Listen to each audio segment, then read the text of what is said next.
అలాగే మనకి శుక్రగ్రహం యొక్క ప్రభావం ఉన్నందువలన ఏం జరుగుతుందంటే కళత్ర పీడ, భార్యాభర్తల మధ్య ఇబ్బందులు, ప్రేయసి ప్రియులు విడిపోవడాలు, అలాగే అనవసరపు ప్రేమ కలాపాలు, కామోద్వేగం, అవతల చూసినవన్నీ కూడా మనం కొనేసుకోవాలి, వాళ్ళలాగా మనం ఉండాలి. ఎవడో బెంజ్ కారు ఉన్నాడు, మనకున్న కారు మారుతి ఆల్టో చాలు, కానీ బెంజ్ కారే కావాలని చెప్పేసి అనవసరంగా భార్యాభర్తల మధ్య గొడవలు, వేరొక వ్యక్తి వల్ల ఇద్దరిలో కోపతాపాలు, కుటుంబపరమైనటువంటి చికాకు, ఇవన్నీ చేయడానికి కారకుడు, మోహనానికి కారకుడు, అంటే మోహం చేయడానికి కారకుడు శుక్రుడే అవుతాడు. మరి ఇలాంటివన్నీ నెగిటివ్ ఉన్నప్పుడు, అంటే మంచివి ఇచ్చినప్పుడు మంచివి ఇస్తాడు, కానీ నెగిటివ్ ఉన్నప్పుడు మనకి వీటి ప్రభావం బయటపడుతుంది. ఇలాంటివి ఉన్నప్పుడు, ఇబ్బంది ఉన్నప్పుడు శుక్రుడు బాగాలేని అర్థం మనకి. మరి శుక్రుడు బాగాలేనప్పుడు ఏం చెయ్యాలి మనము అంటే జపము, తపము, యజ్ఞము, యాగము ఇవన్నీ ఉంటాయి.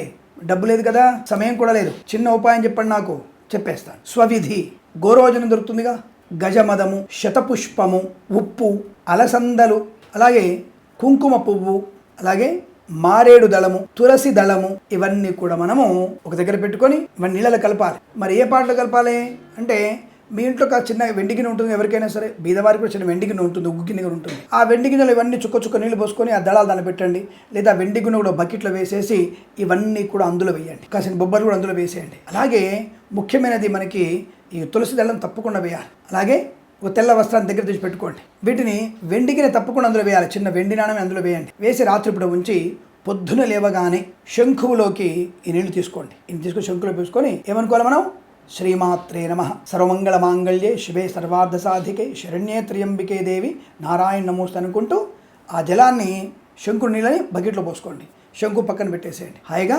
గంగాయ నమః గంగాయ నమః అంటూ స్నానం ఆచరించండి. తలంటే పోసుకోవాలి. అప్పుడు మనకి శుక్రగ్రహ పీడ తొలగిపోతుంది. వెంటనే మనం ఆ యొక్క అలసందలు తెచ్చుకున్నాం కదా, 1 కేజీ అలసందలు తెచ్చుకున్నాం కదా, వాటిని ఒక తెల్ల వస్త్రంలో కట్టి బ్రాహ్మణుడికి లేదా బీదవారికి దానంగా ఇవ్వండి. తప్పకుండా శుక్రగ్రహ పీడ తొలగిపోతుంది, సందేహము లేదు.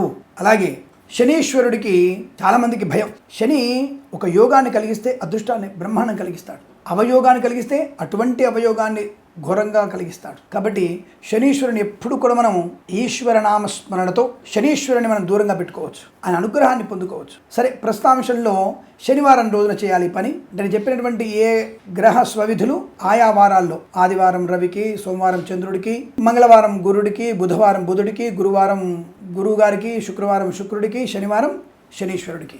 మరి రాహుకేతులకి ఎప్పుడు అది చెప్తాను మీకు. ఇది ఇక్కడ మీకు స్వామివారికి శనీశ్వరుడి యొక్క అనుగ్రహం పొందడానికి ముందు రోజు కానీ ఒక బకెట్లో, ఒక బిందెలో కాసిన నల్ల నువ్వులు, అలాగే ఉమ్మెత్త పువ్వు, కాసిన ఉమ్మెత్త పువ్వు చిన్న రెక్క, అయితే ఉమ్మెత్త ఆకు, అలాగే బ్రహ్మజేవుడి ఆకు చిన్న ఆకు, అలాగే మనకి ఉసిరిక దళం ఉంటే ఉసిరిక ఆకులు, రావి చెట్టు ఆకులు, మర్రి ఆకులు, అలాగే కొర్రలు దొరుకుతాయి మనకి, కొర్రలు వేసుకోవాలి. అందులో మనకి వంకాయ రంగులో కొన్ని పూలు ఉంటాయి, ఆ పూల ఆకులు, ఇవన్నీ కూడా మనము రాత్రిపూటనే స్టీల్ బిందులో కానీ ఇక్కడ పెట్టుకోవచ్చు అండి, నో ప్రాబ్లం. యాక్చువల్గా లోహ బిందె చెప్పారంటే స్టీల్ పాత్ర పెట్టుకోవచ్చు, అది లోహమే కాబట్టి స్టీల్ బిందులో పెట్టుకొని మర్నాడు పొద్దున లేచిన తర్వాత ఆ జలమంతా కూడా శంకులోకి తీసుకోవాలంటే కొన్ని శంకులు పెట్టుకొని శనేశ్వరాయ నమః శనేశ్వరాయ నమః అనుకుంటూ స్మరణ చేసుకుంటూ, ఇక్కడ మనము విష్ణునామస్మరణ, శివనామస్మరణ చేసుకుంటూ స్వామివారిని నమస్కారం చేసుకొని శంకు నీళ్ళని ఆ యొక్క బిందెలో వంపేసి మళ్ళీ మనం ఆ బిందె నీళ్ళతో గంగాయ నమః గంగాయ నమః అన్నటువంటి అమ్మవారిని తలుచుకుంటూ స్నానం ఆచరించాలి. మీరు మామూలు స్నానం, మళ్ళీ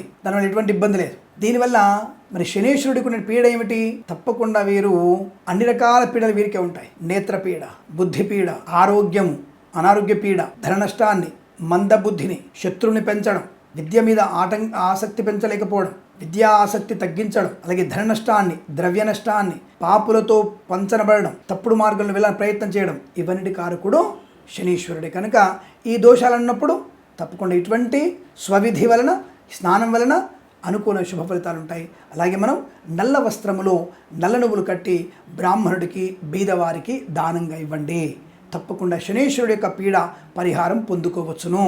ఇక రాహుగారికి ఎటువంటి ఇబ్బందులు ఉంటాయి, రాహుగారికి ఎటువంటి పీడలు ఉంటాయి? ఈ మహానుభావుడు మనోపీడను, నేత్రపీడల్ని, అలాగే బుద్ధిపీడని కలిగిస్తూ ఉంటాడు. విద్య మీద అనాసక్తత, 9వ తరగతిలోనే లవ్ చేయాలనిపిస్తుంది, 9th క్లాస్లోనే లవ్, 10th క్లాస్లోనే కాపురం, ఇంటర్మీడియట్లోనే ఉద్యోగం రావాలి. అమ్మాయికి అటువంటి ఉత్సాహమే, అబ్బాయికి అటువంటి ఉత్సాహమే. రాహు అంతే. అందుకే ఈ రోజులలో పిల్లలందరూ కూడా ఆ సినిమాలు అలాగే తగలబడ్డాయిగా. 10వ తరగతి పిల్ల గర్భవతిగా స్కూల్కి రావడం, చిన్న పిల్లల్ని, చిన్న పిల్లవాడిని ప్రేమల్లో దింపినట్టుగా మనకు చూపించడం సన్నివేశాలు. అంటే ఇవన్నీ కూడా మనకి ఎటు వెళ్తున్నాయి? ఇదేమో సైన్సా, ఇదేమో తప్పుడు మార్గం పెట్టే జ్యోతిష్యమా? సమాజాన్ని హితముగా ఉంచేది జ్యోతిష్ శాస్త్రం. కాబట్టి ఈ విషయాన్ని తెలుసుకోండి. ప్రస్తుతాంశంలో రాహు వల్ల వీరికి అనేక పీడలు ఉంటాయి. సో ఇటువంటి పీడలు పోవడానికి తప్పకుండా మీరు చేయాల్సింది ముఖ్యంగా నేత్ర సంబంధ వ్యాధులకి విముక్తి కలగడానికి, ఇతరుల మీద వ్యామోహం తగ్గడానికి, దురాశకి, దుష్క్రియకి, దోష నివారణకి ఇవన్నీ అలవాట్లు ఉంటే మీకు రాహు యొక్క ప్రభావం ఎక్కువ అర్థం. రాజకీయ నాయకులు కూడా ఒకరినొకరు పొడుచుకోవాలి, తన్నుకోవాలి అనుకుంటారు సరా, మర్డర్లు చేద్దామని, దొంగతనం చేద్దామని బుద్ధి ఉంటుంది కదా, వీళ్ళకి ఈ రాహుగ్రహం బాలేకపోతే ఇటువంటి దోషాలు ఏర్పడతాయి. కాబట్టి మనం స్వవిధిని ఆచరించాలి. స్వవిధి అంటే మనం చేసుకునేటువంటి పరిష్కారం అని అర్థం. లేదు డబ్బు ఉంది, యజ్ఞము, యాగం, తపస్సు, జపము, దానం అవన్నీ కూడా బ్రహ్మాండంగా ఇవ్వండి. మరి రాహు బాలినప్పుడు ఏం చేస్తే మనకు రాహుగ్రహ పీడ తొలగిపోతుంది అన్న విషయంలోకి వస్తే, గుగ్గిలం తెలుసు అందరికీ. గుగ్గిలం కాసింత వేసుకోండి, ఎక్కువ వేయకండి. గుగ్గిలము, ఇంగువ, వంటలో పడేటువంటి ఇంగువ, అలాగే నేరేడు పళ్ళ ఆకులు, నేరేడు ఆకులు, ఈ ఒక రకమైనటువంటి మనకి ఇంటి ముందు అలంకారం గేటు ముందు ఒక పసుపు రంగు పూలు ఉంటాయి, దాన్ని హరి పుష్పం అంటారు. వాటి పేరు హరి పుష్పం. ఎల్లో కలర్ ఉంటుంది, అది చిన్నదో ఉండి కొద్దిగా పొడుగ్గా ఉంటుంది ఆ పువ్వు. ఆ పువ్వులు 2 పువ్వులు. అలాగే ఈ మనకి పార్థివం చేసుకుంటాం కదా మన శివలింగాన్ని, పుట్టమన్ను, కాసింత పుట్టమన్ను కొద్దిగా చిటికెడు. అలాగే విభూతి, ఇంకా చెప్పాలంటే స్వామివారికి అభిషేకం విభూతి అయితే ఇంకా మంచిది. విభూతి కాసింత, చితాభస్మం ఇంకా మంచిది, కాసింత చితాభస్మం, గోమేధిక రత్నం. ఎవరికైనా నవరత్న ఉంగరం ఉంటే రవరత్న ఉంగరం దాన్ని పడేయండి. నవరత్న ఉంగరం దానిలో గోమేధికం ఉంటుంది. అలాగే బర్రె అంటారు కదా, పల్లెటూరు బర్రె అంటారు, లేదా గేదె అంటారు. ఆ ఎవరికైనా గేదె కొమ్ము ఇరిగిపోతుంటాయి, ఆ ఇరిపోయిన గేదె కొమ్ము చిన్న ముక్క, వీటన్నిటిని కూడా స్టీల్ పాత్రలోనే, ఇక్కడ ఇనుప పాత్రని యాక్చువల్గా ఒక బొచ్చె అంటారు, ఒక బొచ్చెలో వేయాలి. కాబట్టి అది మనం స్టీల్ పాత్రలో వేసేసి రాత్రిపూట ఉంచి పొద్దున లేవగానే వట్టివేళ్ళు కలపాలి. పొద్దున్న లేచిన తర్వాత వట్టివేళ్ళు కలపాలి. దాంట్లో వట్టివేళ్ళు కలిపి శంఖులోకి ఆ నీరు తీసుకొని రాహుగ్రహ పీడ పరిహారం కొరకు, రాహుగ్రహం అధిదేవత ఎవరు? అమ్మవారు. దుర్గే స్మృతాహరసి భీతి మశేష జంతో స్వస్థై స్మృతామతి మతీవ శుభాన్ దదాసి అని అమ్మవారి స్మరణ చేసుకుంటూ, దుర్గాయ నమః దుర్గాయ నమః అనుకుంటూ, రాహవే నమః రాహవే అనుకుంటూ ఆ శంఖ జలాన్ని ఆ బిందెలో పంపి ఆ బిందెని మళ్ళీ మీరు బకెట్లో పోసుకొని గంగాయ నమః అనుకుంటూ స్నానం ఆచరించాలి. అలాగే మర్చిపోయిన మినుములు కూడా కలపాలి. అందులో కాసిన 4 మినుములు అందులో కలపాలి. ఇవన్నీ సమ్మిళితమైనటువంటి జలంతో స్నానం చేయాలి. మర్నాడు మినుముల్ని ఒక మనకి బూడిద రంగు వస్త్రం ఉంటుంది, గ్రే కలర్ క్లాత్, ఆ గ్రే కలర్ క్లాత్లో మినుములు ఉంచి మూటగా కట్టి బ్రాహ్మణుడికి కానీ బీదవారికి దానంగా ఇవ్వండి. దీనివల్ల రాహుగ్రహం పీడా పరిహారం జరుగుతుంది. ఇది స్వవిధి. రాహు వల్ల అనుకూలత పొందుకోవచ్చు. ఇక ఆఖరిది కేతుగ్రహం. ఈ కేతుగ్రహం అంటే ఏంటి? కేతుగ్రహం కాదు, కేతుగణము. కేతుగణం ఇది. కాబట్టి ఈ కేతుగణం ఏంటంటే నిరాశ, నిస్పృహ. కొంతమందికి అబ్బో నేను చనిపోవాలనుకుంటున్నా, ఈ బతకడం ఎందుకు, నాకేది సాధ్యం కాదు, నేను రండను, నేను ముండను. తప్పుగా అనుకోకండి. ఇలాంటి భావన అంటే సుపీరియారిటీతో కూడా ఉంటే ఇన్ఫీరియారిటీ కాంప్లెక్స్, సుపీరియారిటీతో కూడా ఇన్ఫీరియారిటీ కాంప్లెక్స్ ఎక్కువ ఉంటుంది. అలాగే ఉద్యోగంలో అందరూ నన్ను ఆటపడిస్తున్నారేమో, విద్యార్థులు నన్ను అందరూ ప్రత్యేకంగా చూస్తున్నారు అటువంటి భయభ్రాంతులు అవ్వడం, తొందరపడతనం, చిన్న పనులకి భయపడము, చిన్న తప్పులు చేయడము, మద్యపానాసక్తి, కామోద్రేకం, అలాగే ఇతరుల యొక్క వస్తువులు కానీ డబ్బు కానీ దొంగిలించాలనేటువంటి భావన ఉండడం, పని చేయకుండా బద్ధకంగా ఉండడం, చదవకుండానే నేను పెద్ద ఉద్యోగస్తులు కావాలనుకోవడం, ఎక్కువ కోరికలు ఉండడం, లేదా నిరాసక్తత, రెండిటువంటి ఓవర్. వీరికి కేతుగ్రహ దోషం ఉందని అర్థం. మరి వీరేం చెయ్యాలి? తప్పకుండా వీరు కూడా అంతే, మట్టి కుండలు, నల్లటి మట్టి కుండలో, మట్టి ముంతలో ఉలవలు, చిట్టి ఉలవలు అంటారు వాటిని, నలుపు రంగు చిట్టి ఉలవలు. తదుపరి అలాగే తులసి దళం, అలాగే మోదుగా చిన్న కొమ్మ, అలాగే మర్రి ఆకులు, అలాగే కాస్త చందనపు నీళ్లు, అంటే ఎర్ర చందనపు నీళ్లు, మంచి చందనపు నీళ్లు, దొరికితే మేక పాలు, ఇంకా దొరికితే మేక యొక్క చిన్న చర్మం ముక్క కూడా దొరికితే. దీనికోసం నేను మేకను చంపని చెప్పట్ల, మేక చర్మము దొరికితే దొరుకుతుంది, బయట చూస్తూనే ఉంటాం, బళ్ళ మీద ఆ చర్మాలు తీసుకెళ్తూ ఉంటారు కదా. సరే అదంటది దొరకకపోతే ఏం చేయాలి స్వామి?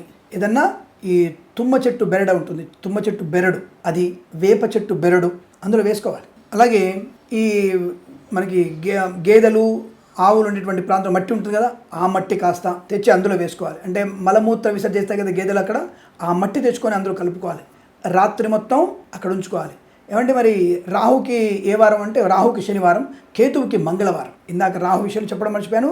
రాహుగ్రహ పీడ ఉన్నవారు మంగళవారం చేయాలి, రాహుగ్రహ పీడ ఉన్నవారు శనివారం చేయాలి, కేతుగ్రహ పీడ ఉన్నవాళ్ళు మంగళవారం చేయాలి. కాబట్టి ఈ మంగళవారం రోజున, అంటే ముందు రోజుగానే మనం అన్ని ఒక మట్టి పాత్రలు పెట్టుకొని చెప్పారు కదా, పెట్టుకొని వట్టివేళ్ళు కూడా వేసుకోవాలి. వట్టివేళ్ళు వేసుకొని మర్నాడు పొద్దునే శంఖులోకి ఆ నీళ్లు తీసుకొని కేతుగణ పీడా పరిహారం కోసం గణపతిని ఆరాధించాలి. గణేశ్వరాయ నమః, బుద్ధ్యాత్మకాయ నమః, సిద్ధాయ నమః, ఏకదంతాయ నమః, కపిలాయ నమః, గజకర్ణికాయ నమః, లంబోదరాయ నమః, వికటాయ నమః అన్నటువంటి నామాలు, నీకొచ్చిన నామాలు విఘ్నేశ్వరుడు చెప్పుకొని ఆ జలాన్ని మట్టి పాత్రలో పోసి, ఆ మట్టి పాత్ర నీళ్లు మళ్ళీ బకెట్లో పోసుకొని హాయిగా తలంటు పోసుకోవాలి. మంగళవారం రోజునే పోసుకోవాలండి. మరి పోసుకునేటప్పుడు మనం గంగాయ నమః, గంగాయ నమః అనుకోవాలి. ఇలా చేయడం వల్ల మనకి కేతుగణ దోష పీడా పరిహారం జరుగుతుంది. సంపూర్ణ ఆరోగ్యం, బుద్ధి వికాసం, విద్యాలాభం, ధనయోగం, ఐశ్వర్యం లాంటివన్నీ కలుగుతాయి. ఇలా చేసి చూడడం వల్ల మీకేమైనా ప్రమాదం కలిగే అవకాశం ఉందా? ఇదేమైనా మూఢనమ్మకమా? ఆయుర్వేద గ్రంథాలు చూడండి, మూలికల వల్ల స్నానం మంచిదే కదా, ఆలోచించండి. కాబట్టి ఇవి చేయడం వల్ల మనకి సంపూర్ణ శుభయోగాలు కలుగుతాయి. ఇది చేయండి, నవగ్రహ శాంతులు మీకు జరుగుతాయి. తప్పకుండా మీ ఇంట్లో సత్సంతాన, సౌభాగ్య, ధనయోగ, వైవాహిక జీవన, విద్యా, ఉద్యోగ, వ్యాపారాదుల్లో ఉన్నత స్థాయికి వెళ్ళడం ఖాయం తెలియజేసుకుంటూ సర్వేజన సుఖినో భవంతు. ప్రేమతో మీ కిరణ్ శర్మ.